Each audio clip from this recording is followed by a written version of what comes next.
Once again, my dear friends, I've delved into Dr. Creepen's vault, and what I've found this time are 4 true stories for you. A missing girl, a missing graveyard, a strange man in a forest, and the unfortunate case of getting caught short, the wrong place and the wrong time. That's got you intrigued, hasn't it? Well, you know what to do. Sit back and relax with your favorite drink, because I've got some true stories to tell you. So, it's time to listen.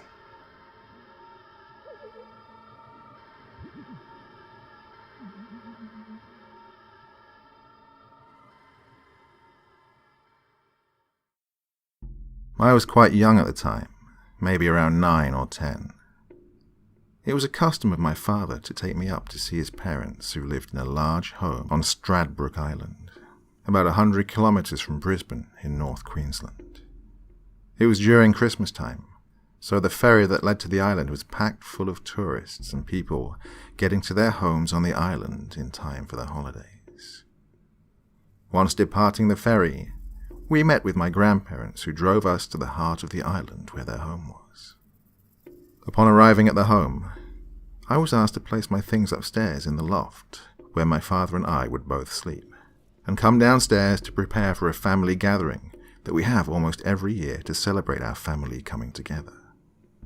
We started to prepare for the party, setting up mild decorations and food platters on tables that were sitting around the front bricked patio. By around 7:30 p.m., most of my older family members started to show up, along with friends and distant cousins of mine that I hadn't met in a long time. The party soon kicked off to full swing. There were mostly older people at the party, so I'd gone inside to entertain myself some other way. At about 9 o'clock, a son of my granddaughter's friend showed up with his new girlfriend. They were staying with friends on the other side of the island, and wanted to come along to join the festivities. They came inside to grab drinks and put their things down in the hallway. I began talking to the girl, as she became interested in what I was doing at the time. I think I was playing a new video game or something like that. Anyway, she told me she'd come back in later to see how I was going on, and went outside to the party. An hour or 2 later, I remembered that she was going to come back inside to look at whatever I was doing beforehand. I became curious and went outside to try and find her. I walked around the gathering of people but couldn't see her anywhere. I asked her boyfriend, but he told me she was probably inside and I should try there. After searching the whole house and going outside to tell the boyfriend that she wasn't inside either, he became worried. Both of us went inside to have a better look, but conjured up the same results. He went outside and asked my grandfather if he'd seen her anywhere. He hadn't. He dialed his cell phone. It rang and rang and rang, and then went to voicemail. He began to look really worried now, and he started to ask people at the party if they'd seen her leave, but no one had seen her for a good few hours. Thinking she'd maybe gotten tired and caught a ride back to the house on the other side of the island that they were staying at, he got in his car and drove back over there, promising to call us if anything new arose. My father, myself, and a few other people at the party grabbed flashlights and began to search the surrounding neighborhood where the house was, while a few others got into their cars and drove off in the opposite directions, in hope of finding her. After searching the suburb and knocking on a few doors, we eventually turned up nothing, and decided to head to the police station down at the bay to issue a missing persons report. The boyfriend called us on the way down, saying that the house was empty, and that he was going to meet with us at the police station too. Once we arrived, we told the police everything we knew, and they decided to open a search party to look for the girl. Myself, my father, and the boyfriend got into a car with a police officer, while 2 other cars went off to respecting parts of the island where she may have gone. We began to slowly patrol around the beaches and into the town and surrounding suburbs.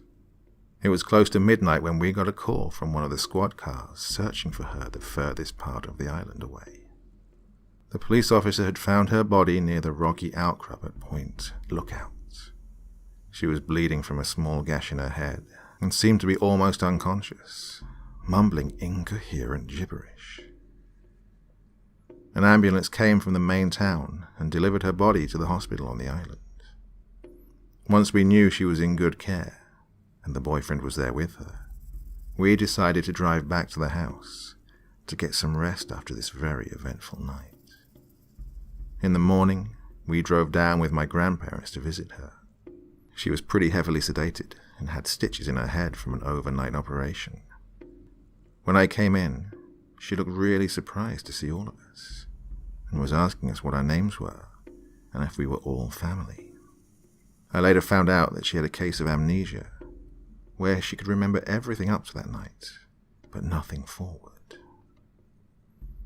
In later years, we'd come to see them from time to time, but she'd always wonder who we were, and I'd always have to end up reintroducing myself whenever we'd meet. The thing that always gets me is, why did she leave the party in the first place and end up on a beach almost 30 kilometers away with a severe head injury?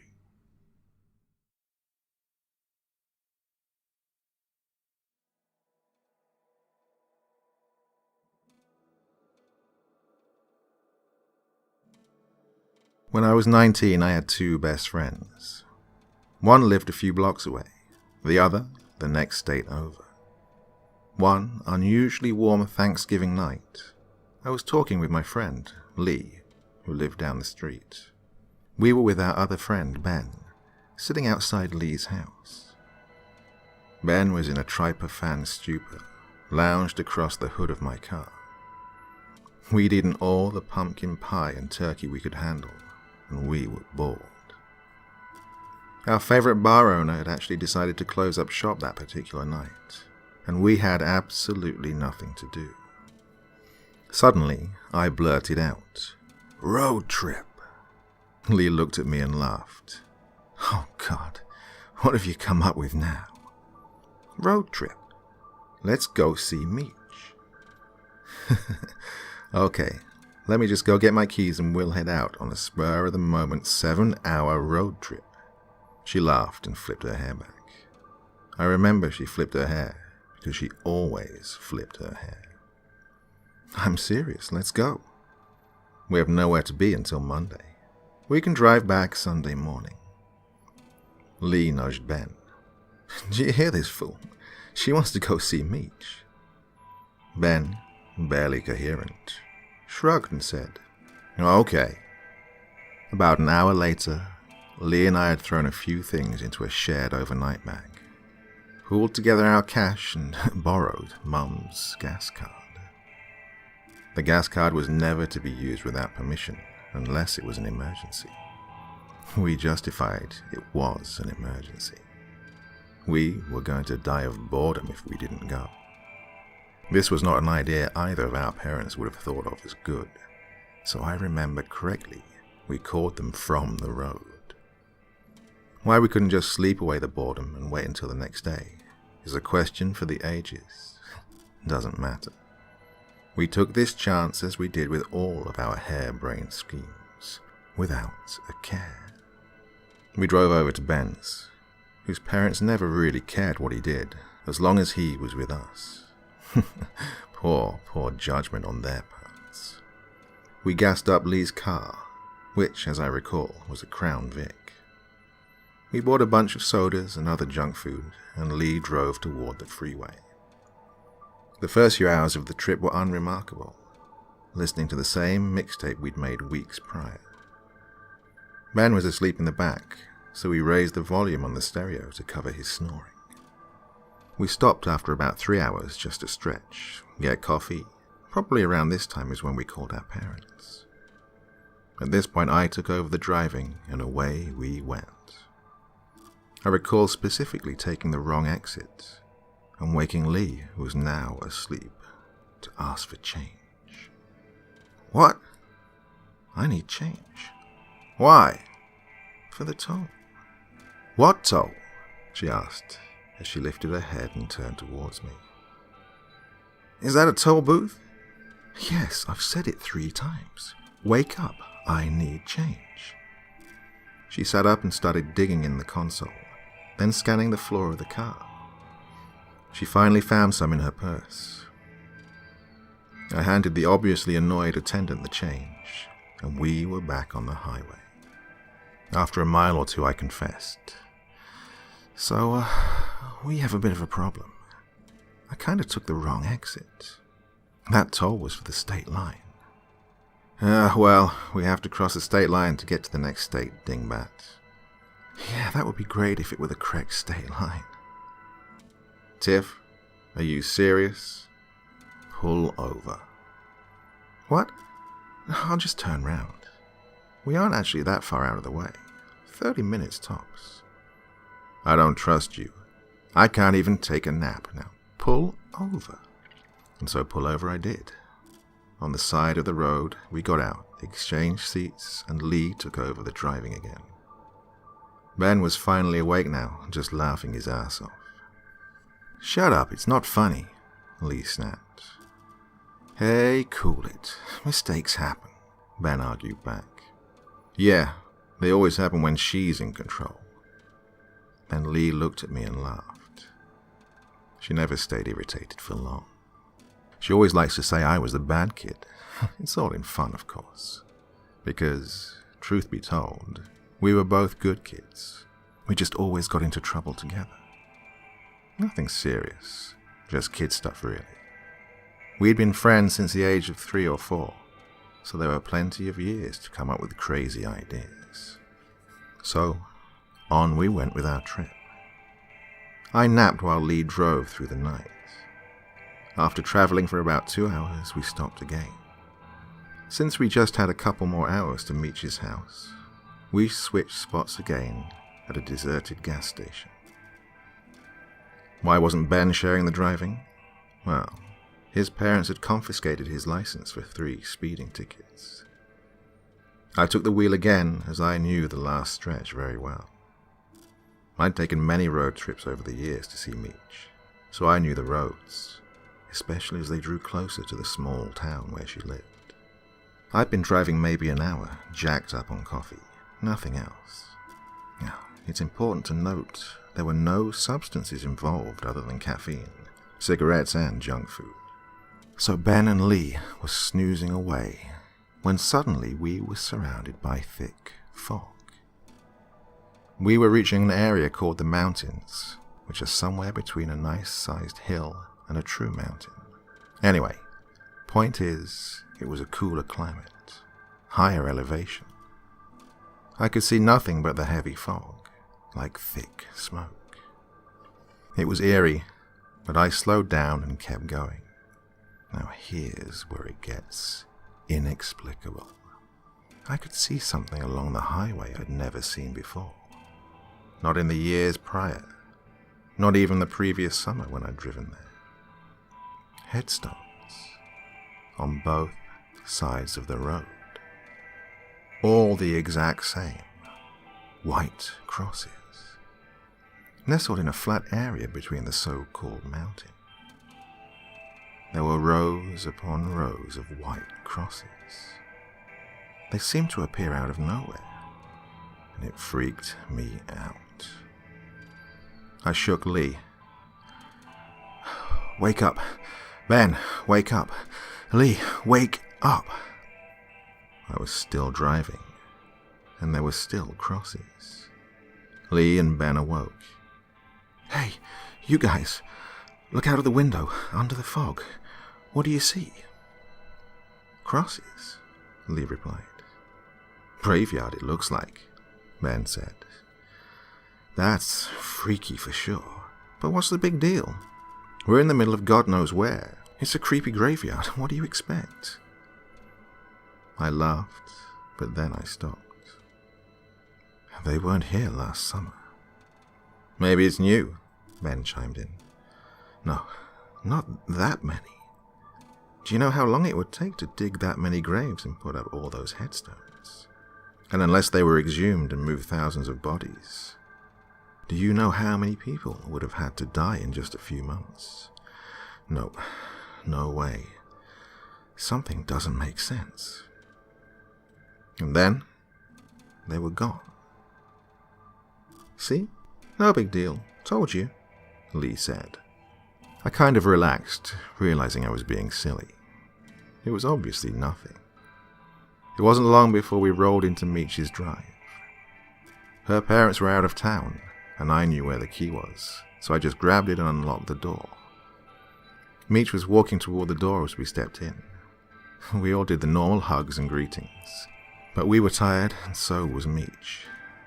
It was nearing dawn by this time. She got us settled in the living room, and we fell asleep. And then, someone burst through the door. Lee jumped up and yelled. I rolled over, saw the shadows, and said, "Hey, guys!" It was nobody, just Meech's brother and a friend.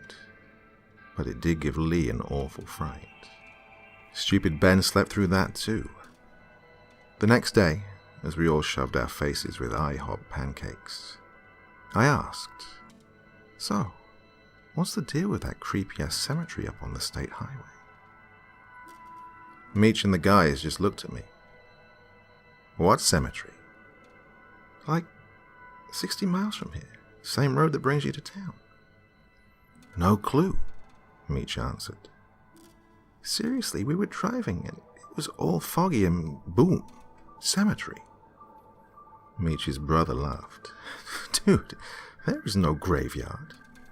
"Yeah, there is," Lee said. "We saw it last night." "Yep, saw it last night," Ben confirmed. "Okay, if you guys don't believe us, let's drive out there. We'll show you," I said. "Fine with me," Meech agreed. "There's nothing out that way. A few farms, but that's about it." So, as soon as we finished eating, we piled into 2 cars and headed towards the state highway. I remembered the mile marker that appeared right after the graveyard ended, so I knew how far to drive. And so, we did. And we drove and drove. No cemetery. Finally, I pulled over and stopped. Meech stopped behind me, and we all got out. "See? Told you, no graveyard." "It sure the hell was here last night," Ben said. "It was, I swear to God," said Lee. Meech, her brother, and their friend laughed at us. Then Meech's brother said, "Now that you've wasted our time, can we go?" "Sure," I said. "But there was a damn graveyard here hours ago." We got back in our cars, turned around, and headed back to town. The rest of the trip was fun, normal. But every time we were alone, me, Ben, and Lee talked about the graveyard. On Sunday, we headed back home. We searched the entire way for the crosses, but never saw them. To this day, I have no idea what the hell happened. It wasn't a lack of sleep. We'd all napped along the way. It wasn't mind-altering substances. It wasn't one of those things like folie trois, shared madness, or anything like that. They'd been asleep. I woke them up and asked them what they saw. They'd seen the same thing I did without prompting. So, my question is, what the hell was that? What happened? After all these years, I'm still stumped. I've looked up state, county, and local records to no avail. I hope someday I'll find the answer. But until then, I wonder.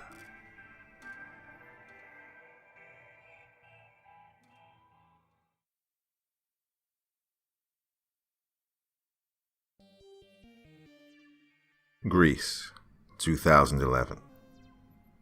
This happened when I was 15. My grandfather had recently passed away, so we thought it would be nice to take my grandmother to a place where she had met my grandfather so many years ago. We were all spending 2 weeks' holiday in the tiny little island of Mykonos.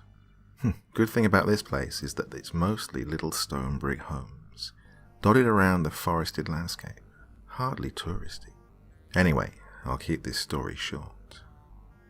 My father and I left the house one afternoon and walked around and into the forest surrounding the property.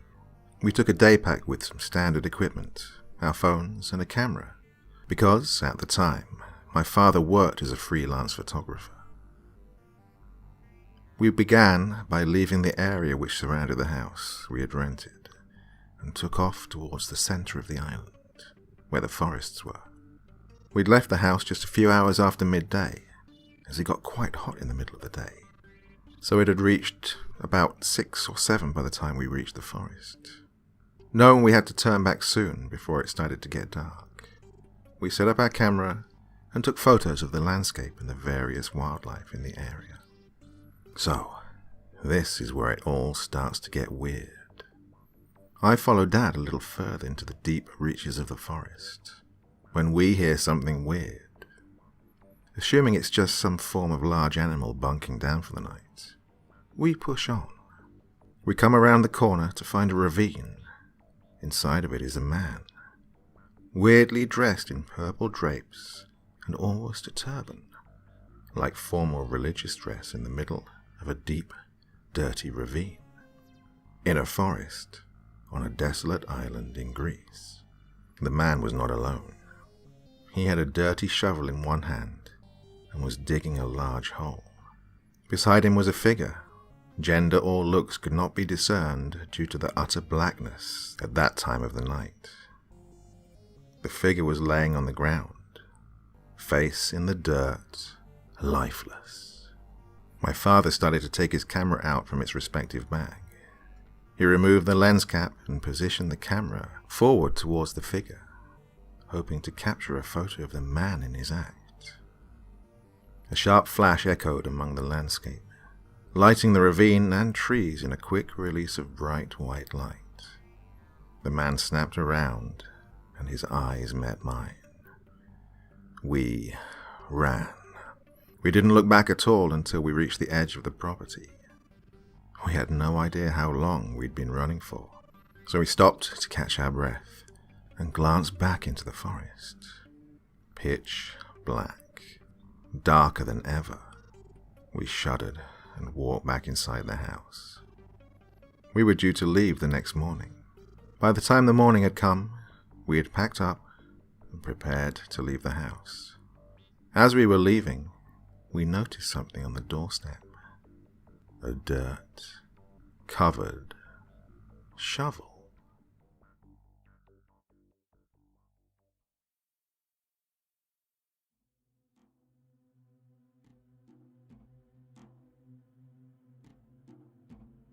I spent my formative years in a small town in South Texas.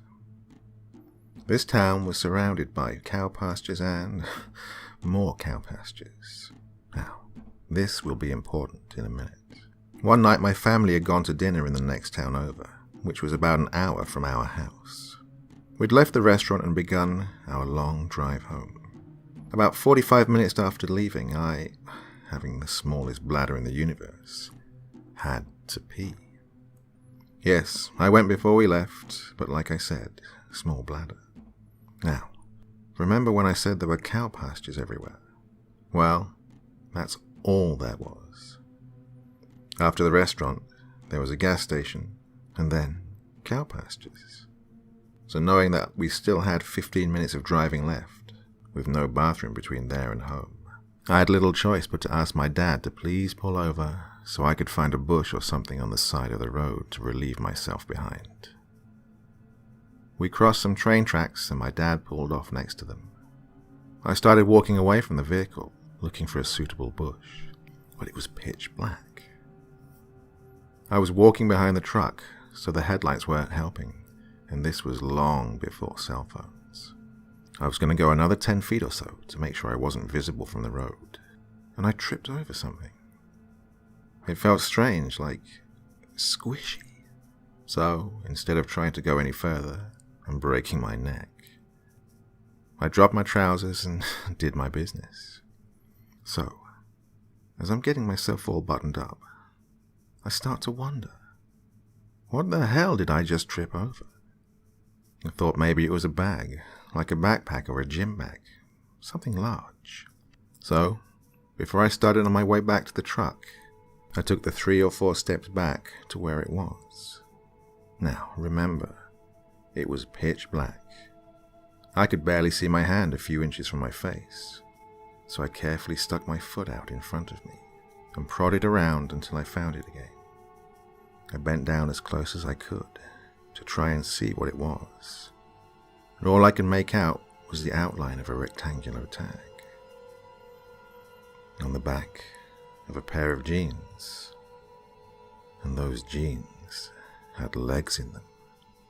I jumped up, leapt over the legs, and ran back to the vehicle as fast as my legs would carry me. I screamed at my dad, telling him I was pretty sure I'd just found a dead body. My dad threw the car into drive, whipped around, and left. He said he was sure it was nothing, but he looked scared.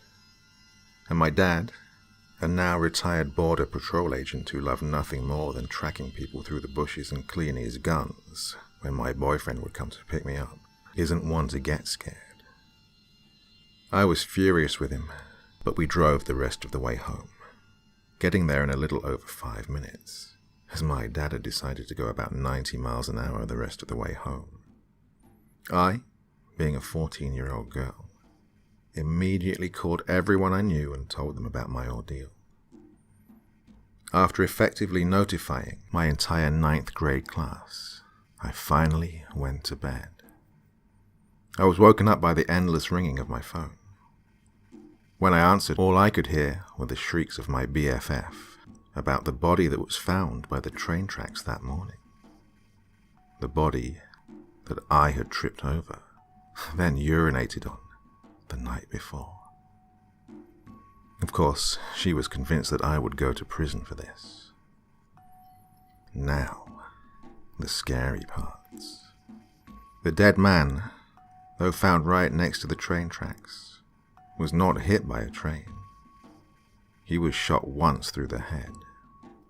My dad would tell me years later that he was aware of this stretch of track being used for drugs, human trafficking, due to its remote location. But usually they kept to the other side of the tracks, where there was coverage. When I told him that I thought I'd found a body, he was afraid there might still be danger, and he was not going to put us at risk in case there were still people around. He may not have been too far off.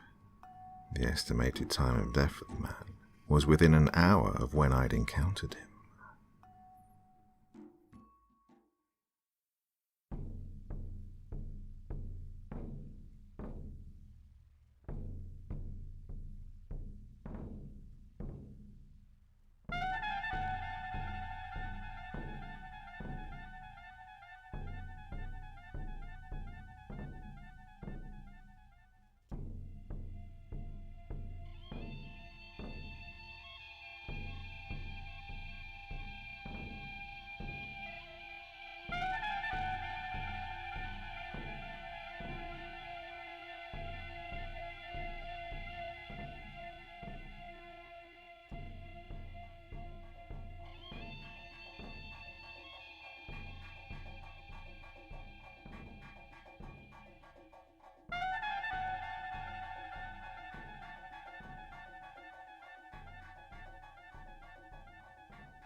Hey there. Thank you so much for taking the time to drop by and listen to this story today. It really means a lot to me. I put a lot of time and effort into making these videos, so it's nice to know that there's someone out there listening. Do me a little favor, would you? Click that like button, leave a comment, and if you really feel like it, why not subscribe too? Okay, happy tales everyone. See you soon.